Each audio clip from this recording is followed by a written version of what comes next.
Well, I hope you enjoyed the first half of White Zombie, starring Bela Lugosi, and we have with me my friend from Aurora, Illinois. He loves to point out Aurora.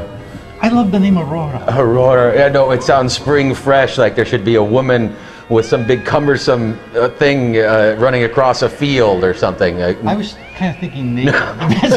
Oh, yeah, that'd be hot. But yeah, every time I drove through Aurora, I never saw any naked women.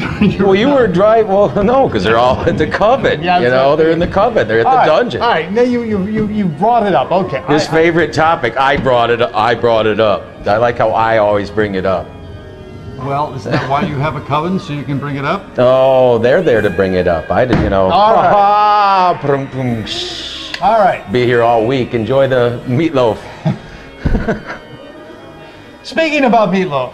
Meatloaf. You know, he's not in the coven. You know. Okay. It's too heavy. I can't carry him around like that. What was the name of his big song, big hit?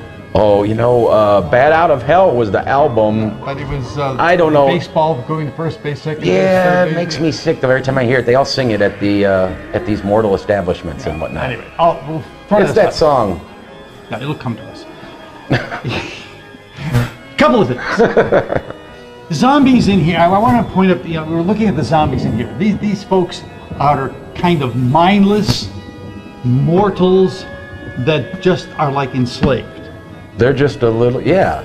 There's just the enslavement factor. Otherwise, they're pretty much regular mortals, I think. Yeah, I mean, they eat, they mindless. Probably poop, they probably do everything else. They just don't. They do what they're told. Right.